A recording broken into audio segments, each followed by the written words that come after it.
studio namhlanje nginentokazi la akamuhle uyazi indlela amuhle ngayo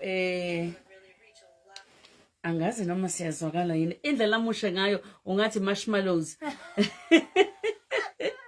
Manqobo uzongitshela ukuthi umuzwa kahle yini bingelela noZimele Mayaba usizwe ukuthi ekhaya bayakuzwa yini Mandizibulisele kubaphulaphuli bokhozi FM nguNozimele Qamngana Mayaba ngiyabulela balapha Sijabule kakhulu ukuthi sinawe namhlanje bazongitshela ukuthi uzwakala kahle yini ekhaya bazongitshela ukuthi uzwakala kahle yini ekhaya mina ngikuzwa kahle akamuhle ngicela nimbuke ningene ku Facebook wami nimbuke ukuthi muhle kanjani njengoba ngintshela nje ukuthi ngathi marshmallows mfana wami into enhle nje elapha kwami sisi uyipodcaster uku YouTube ungumama ungunkosikazi uhamba nobaba namhlanje la e-studio uka television uyi-TV host uphinde ube umbhali wezincwadi sifundile ngawe sabona izinto eziningi ngawe tshela thina wena mangabe uzichaza uke uthi ungubani uNozimele first and foremost uNozimele ngumama recent ngumama unomntana na 5 months also inkosikazi hey ininzi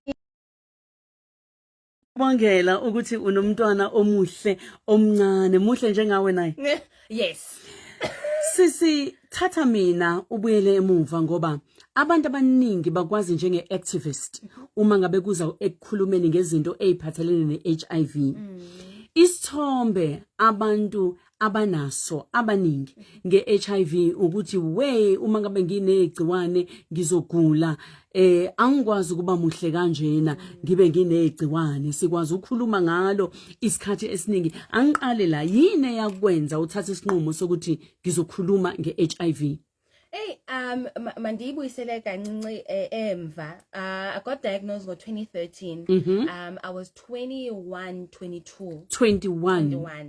2013 ndisemsebenzini and kuko wellness day yabona so they're encouraging employees to go and get tested and kwambeka right akhonti iyenzekayo and one of the routines of wellness is to test for HIV and I was one of those people again ndiyamba ndiyotesta for HIV xa so ndiyothoka because immediately xa kuthethwa nge-HIV ucinga bani hey lo muntu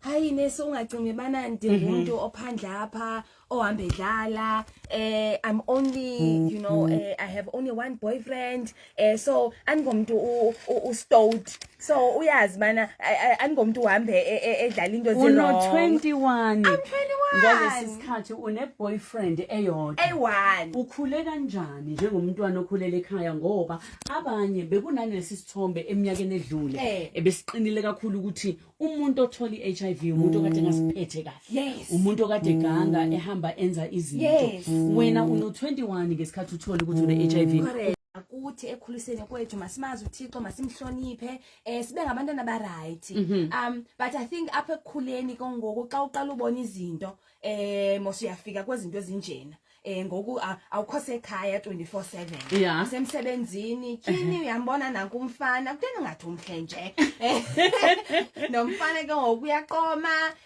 uyabona azichaza ukuthi ungowapi ashele ndiyasizama bethuna nesisulu sami ashele kube into ibe yilonto leyo cha I think kuba ndandingana experience yezinto ezinjena so umfana woqala oshelayo onithembisa ngomtshado ngulo uThixo kudala esithi umbekele wona wabona ukuthi uNkulunkulu sekulethele lo muntu omlindile wabona ukuthi uyashada la yabona uthi unithembisile iboyfriend yokuqala le boyfriend serious yokuqala uyanithembisa hayi nozi anizudlala ngawe sizawuchata ndinike nje iminyaka 2 3 ndizamane nemali inzo yakokwenu engqondweni nami ke ngomamzeni is that I man xa sethembisile ohlobo noko namo akhondo endinoyi zothini endinoyi reserve because lo muntu ngumnye nami it's just a formality ezolandela emveni koko yabona so I had promised myself before mana I'm not going to have sex before marriage. Okay, buzicinile uyintombi nto andazi mfana and ndizayigcina lento up until bekho umtshado. So xa endithembisa lo mfana ba hayi nanku umtshado ndilinde ndoni it's just a formality lena akhonto endicingayo ba hayi funeke nisebenzise iprotection funeke sihambe siye for the HIV test akhonto injalo kum. Okay, ulala nalomfana emva kwesikhathi ususemsebenzini khona yini mhlambi izimpawu awuzizwe egazini ukuthi khona into wrong? No, it was pure coincidence as in ingathi ibinto bekumeba yayenzeka ngela xesha because zange ndigule zange bene symptoms zange bene ndanganando ndandingunozi nje so ndiyemsebenzini ndiyowenza wellness day ba encourage masiteste and then unesu ndiyamangala xa isithi hayi ndicela ukwenza yesibini nje hey ndiqhele ujonga ubone A1 theneza yenze yesibini hayi azibeke phambi kwami zombini athi hayi uteste positive for HIV. Kwenzekani kuwena mawuthola lento uyayikholwa lento kwenzekani emqondweni wakho? Ndandisure inoba wenza mistake ndandisure wenza mistake inoba ndingomnye wabantu i-test yaphuma irongo although it was a test 99.9% correct inoba mna na 0.1% or mistake and ukwi-defense immediately because ufuna explain about andlali around andingomntu phandle apha andingomntu anostoti ndikhulele right so immediately ndi-explaina kunesi ba ungandiboni kakubi andingomntu ano-wrong usunamahloni manje ndinentloni ngoku so shame unesi at the time uzama undikhanselisha ndithi nkoma hey le counselling ayizikum because I'm not HIV positive. Yeah, akushiwo mina la arongo lama results momabini arongo. Ubhuti ke lo enihlekisana naye umtshela kanjani?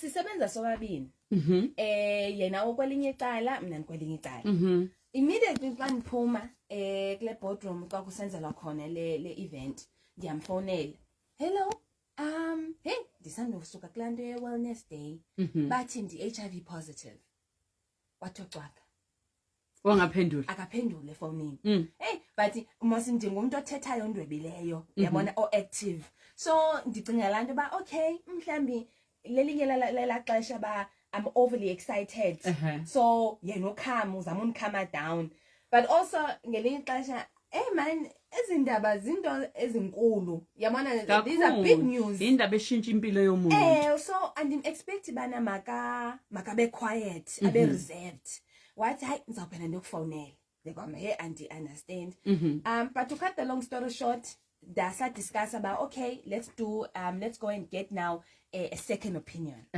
masiya kugqirha azothatha amagazi and then our celeb because back then sasebenzisa the rapid test le yomunwe so masithatha amagazi sise elab and then silindele lo magazi after a couple of days one fonela ugqirha wathi no they were not wrong i-lab results HIV ngempela nobabili sobabili wathini ubhuti mhlambe wena ngoba uyazanza ukuthi ubuyintombi nto ubuqala ukuhlangana nomuntu wesilisa ngaye uyavuma yini ukuthi yena mhlambe ubazi ukuthi unaligciwane akavumanga azange avume zangayazi sukaphi akayazi kwenzeke ntoni akakwazi uyi-explaina akayazi kwade kwasekugcineni konke sithi akayazi akashintshanga mhlawumbe ubudlelwane benu emva kwaloko ukubheke kanjani niqhubekile kwabamnandi naqhubeka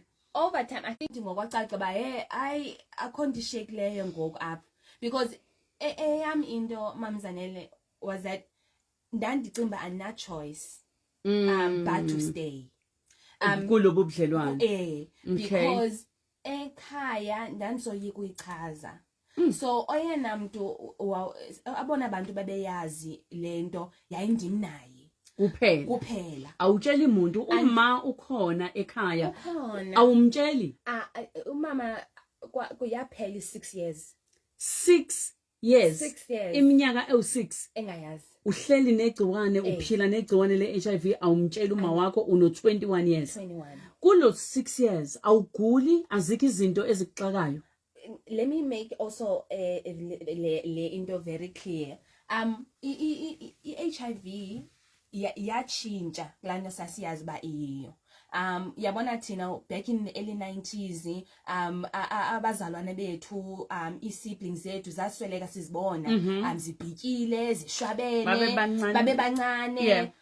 But because of treatment and nophila kakuhle uzinakekele abantu can live a longer life. So awubonakali ba hayi man lo une HIV. So azange kubonakala azange ukuchinje into zange ndilose weight zange ngigene weight zange ngishwabane zange ndigule. Kodwa ngiyakuthanda ukuthi ugcizelela ukuthi inqobo nje umuntu mangabe ezinakekela edla izinto ezifanele ephuza nezinto treatment efanele. So uma awumtsheli for 6 years akasoli lutho akaboni lutho.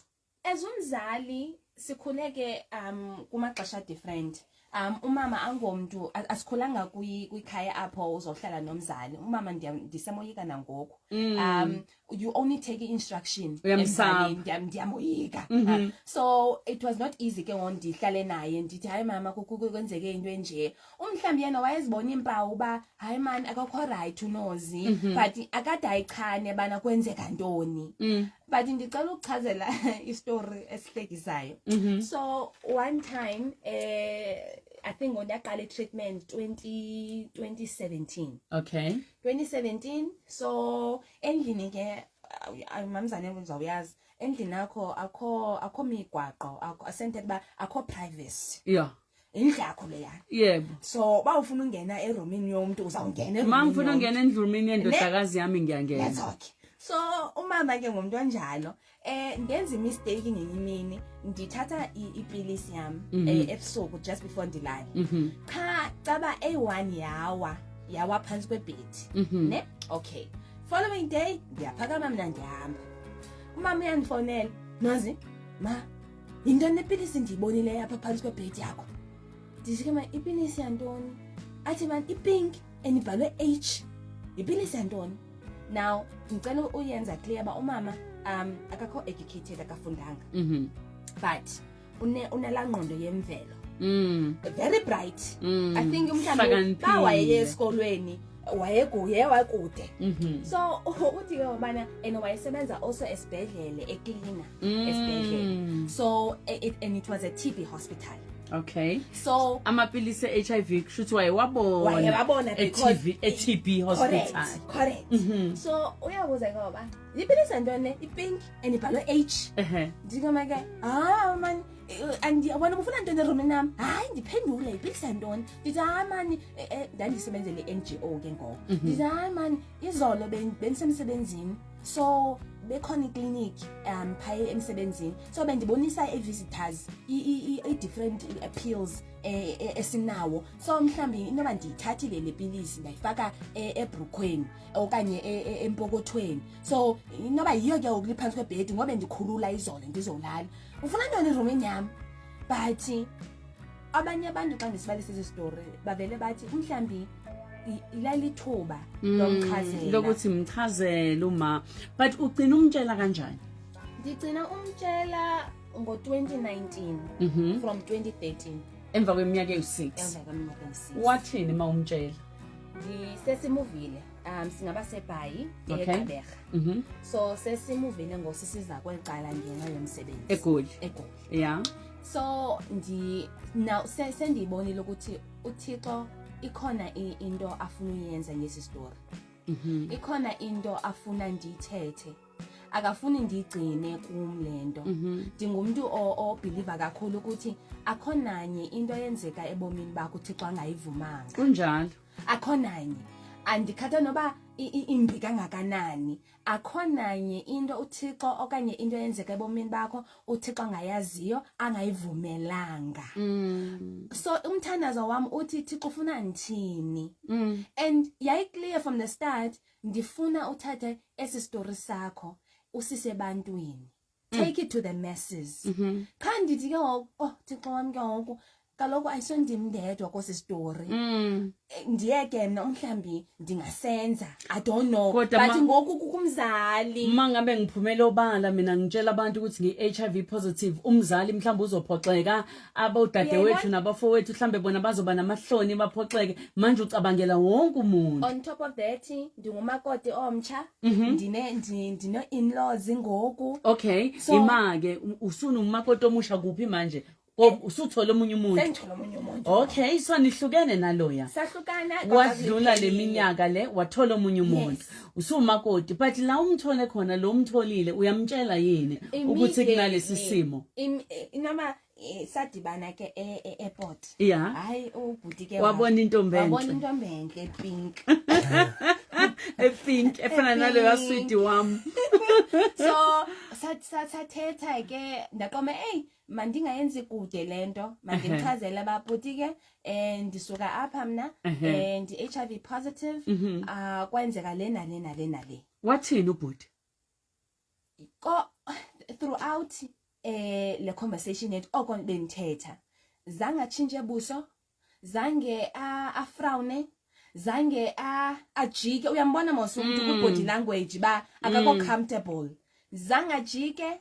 Oko wayenimamele wandibuza ndigqibile, ndathi ewe. Wathi hayi enkosi ngondichazela hayi ndisafuna uyokutya and bendithe ndifuna uyokutya nawe for lunch, so ndiyacela ke si continue siye for lunch. Yaba kuqala ke kwe relationship. Ngamanye amazwi wathi lalela ngiyayizwa lento oyisho kodwa mina nakhe ngikufuna kuwe. Naqhubeka senihlala isikhathi esingakanani manje naye? So sidibene 2016, sathanda no 2016, sichate 2019. Okay. So siya kunyaka wesihlanu sichatile ngoku 5 years nindawonye. 5 years indawonye, sinomntana no 5 months. Nathola umntwana ophile kahle yena. Akanalo igciwane. Akananix, utata HIV negative, D positive. Through treatment nomntana getting yonke into afuneke ayifumene. Umntana is healthy, HIV negative. But ngala 2019 kungona ndiqomba naye ngoku I believe uThixo umprepareile ba ijourney enizayitravelisha nomabini. Ngifuna ukubuyela emuva kancane ngaphambi ukuthi siye eThekwini eyitolo. Ngifuna ukubuyela emuva uma ngesikhathi nimtshela utshela wena noma uthumelile. Mamela ke ngomamzane. So sikolicala mos. Izabande into yobana masitravelishe siye eGqeberha. So umama masimfonele. Okay, yaba ndichila mos dathi ba umama ndiyamoyika. So ndiyamsaba nje banzamqala ngapi. So ndimfonele ma waye cleaner ke andike mama khawume ndifuna ukuchazela into. Athi ke no okay. Ndike make uyakhumbula ngokuya kwakukwixesha mhlambi wawubona bandikho right sabu 2013 14 15 angakhumbula khumbule akakho sure. Athi ngoba kuyintoni ndithi kukwinto eyenzekayo. Hayi mamzeni andifuna uphosa amazwi ayengaphumi.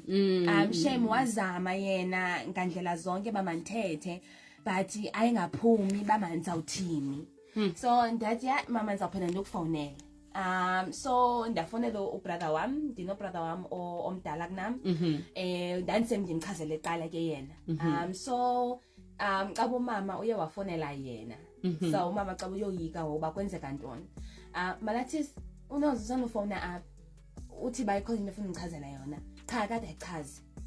Ndifonela wena nje because ndayazi ba uyayazi wena. So kwenzeka ntoni?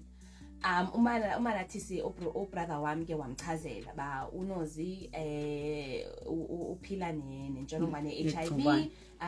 So oko kwango 2013. Wathini uma? Othuka. I think xa umuntu emaneni buza into eyanzima ngale journey. I think uva umzali onzakele. wasefonela wena. So ubhuti wami wangifonela bayongichazela. So ndamfonela wakhala. Like wakhala. But because I relationship yakhe nomkhwenyana wakhe esiXhoseni umyenami so bathetha bobabini. Okay, nomyeni wakho manje. Okay. So I think yayimyeni wami owakwazi calm down I'm comforting. Kwamsiza ukuthi umyeni wakho wamukelekile yena waseyakhululeka nomuntu omdala. Ngifuna ukubuyela lana umntwana okholwayo kakhulu. Ukhuluma nge-HIV yonke indawo ku YouTube yakho kuyo yonke into kodwa umntwana okholwayo ngesikhathi uthola ukuthi u-HIV positive wathini uNkulunkulu? Ndandinomsindo.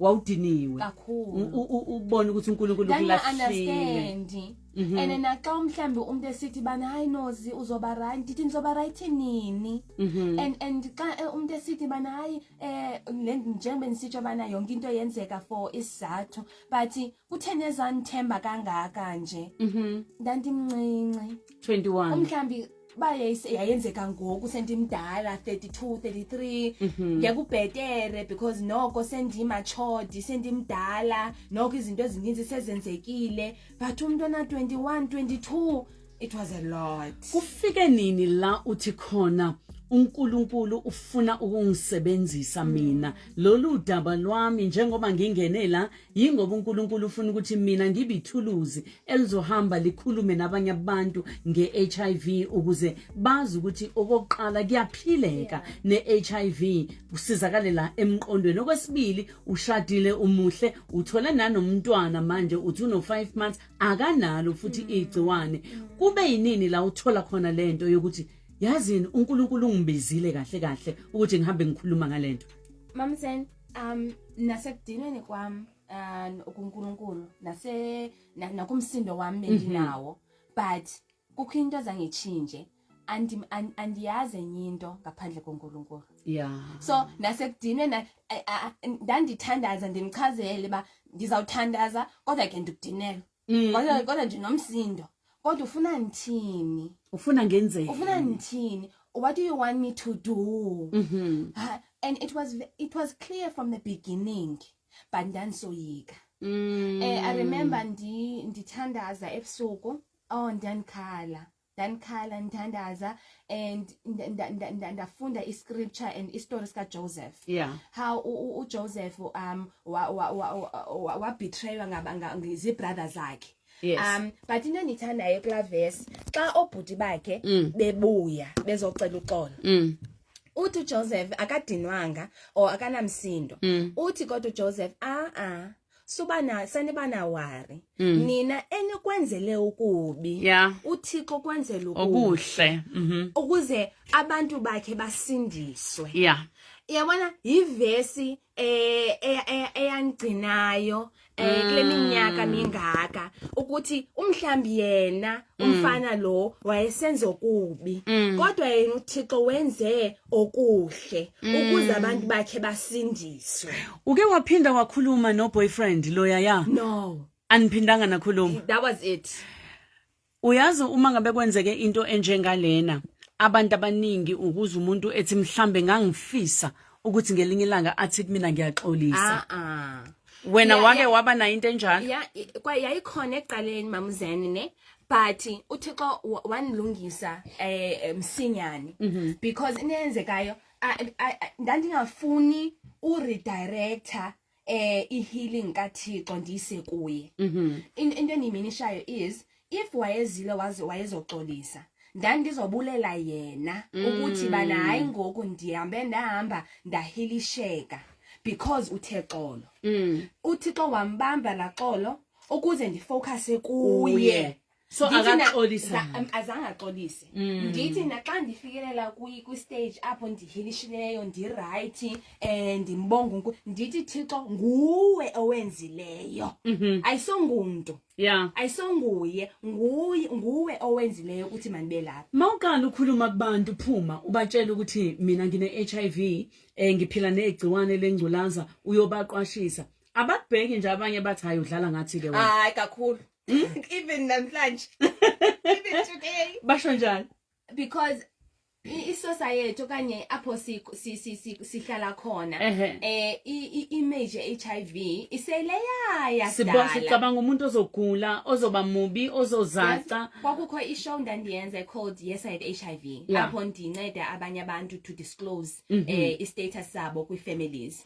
I remember kwakumfana wayezo discloser ku-friend yakhe i-friend yakhe yafika caba uthukile yabona ba ichomi yakhe inegciwane yo uzawugula so ndingenelele ke mina ke ndithi but akazugula if yena uyagula nami mosindinegciwane nami ndizawugula hey indlela othuka ngayo wayisithi uyaphosisa umuhle kangaka awunagciwane le-HIV wena ndithi akulapho ndifuna yakhona akho face, there's no face to HIV.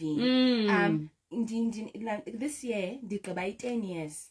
10 years unegciwane le-HIV. Hayi uma ngabe sizobuya sizwa izitolo masibuya sifuna ukutshela umlaleli ekhaya ukuthi kuyahambeka noNkulunkulu kanti futhi uma ngabe wenza izinto ezifanele kuyaphileka. Kuyaphileka uyazi besithi sokulanda ngesonto lokuqala kuDisemba kodwa sathi cha safuna nokulinda asikulande kwangoku kwamanje ukuthi uzokhuluma nathi manqotha ama voice note wenozi uma ngabe uzothola umntwana wawungasabi awuzange ube nalo uvalo lokuthi ayibo mhlambe umntwana wami ngase angaphili kahle wenze njani kafushane nje ukuthi ingane njengoba ino 5 months iphile saka. Mums and when it comes with Department of Health, sihambe journey ende and ndi comfortable ukuthi ndiyayazi ukuthi umntana ozalwe kumuntu HIV positive if you get all the necessary treatment uyakwazi uzala umntana HIV negative but I think naturally ndingumzali ndingumama so every time umhlambi yabona especially apha kule 5 months 6 months umntana uyatestwa yabona mane testwa ba okay negative so ukubona shame umntana ekhala mhlambi xa encuntshwa afune ukuthathwa amagazi bemjova bemkhipha igazi nami ndifilishe bed ba if umhlambi ndangakho HIV positive ngesingekho lapha but ke uThixo uyanceda ukuthi anhilishe nami ukuthi no uzoba right akhonto izokwenzeka but ndandiyazi ukuthi yena umntana uzoba right uzoba right. What decide ke ukuthi uThixo ukubizile ukuthi njengoba engenise kulendlela wena phuma uphumela obala uhamba utshela abantu uthini kubantu ubatshela kanjani?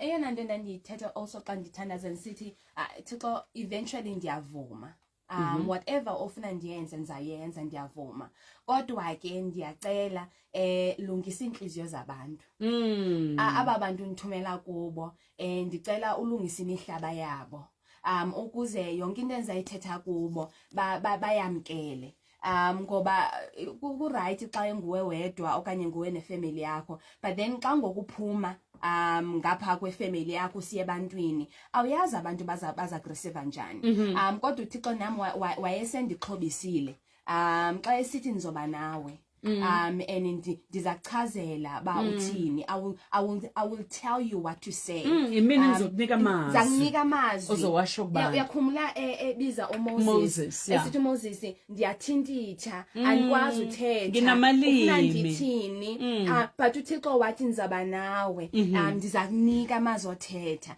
so ndizibona ndingulo Moses ukuthi andisosithethi kodwa uThixo uya-empowerisha unika amazwi and journey yonke ndiyambulela ukuthi unithembile ngayo and it's just been an honor. Siyabonga kakhulu kanti ke manqoba sicela nje ukuza ukuthi abalaleli bethu bathini yini abafuna ukisho kunozi njoba bemlalele namhlanje.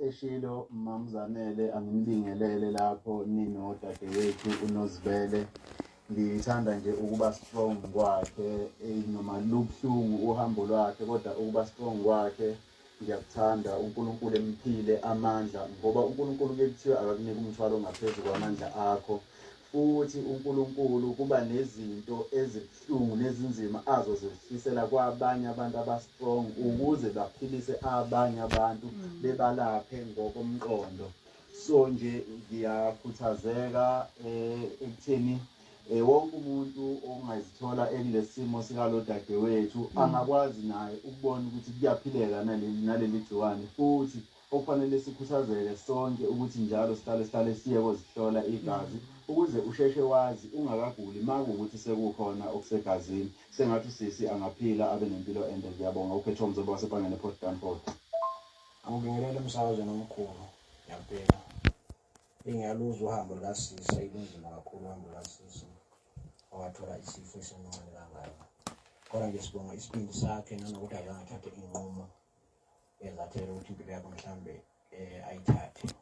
Nokuthi ubhuti lo ayithandana naye angasafanele amshiye, wakufuneka axolise abonisane naye. Ayi uSisi kutshengisa isibindi nokuhlala naphi. Uyambona yena noma ekhuluma ukuthi ukhululekile, kanti abaningi banokuthatha inqumo ebhedama asunalesifo.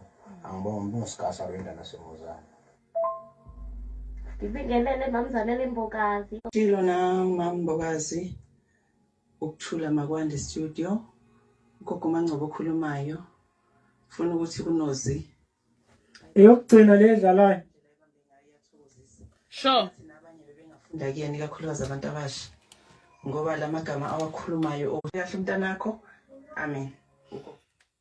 Amen, amen. Sisi bayakhuthazeka kakhulu abalaleli. Ngifuna nje ekugcineni ungitshele ukuthi umyeni wakho, ngoba abanye abantu kuba wamtshela mhlambe ukuthi nginalesi sifo wayezothi ayi cha, hayi mina.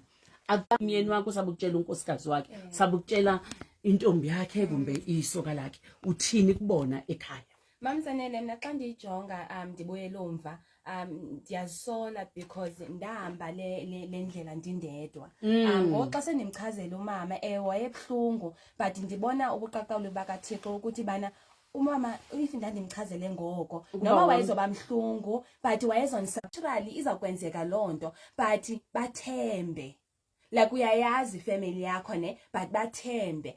Awunyanzelekanga uhambe lendlela wedwa. You need support. That's one thing endiyaziyo mina. Kule ndlela ndikuyo abengasoze ndibe lapha, for example ndibe lapha apho ndikhona if bengasoyi support yomnyenami, if bisengasoyi support yefamily yami.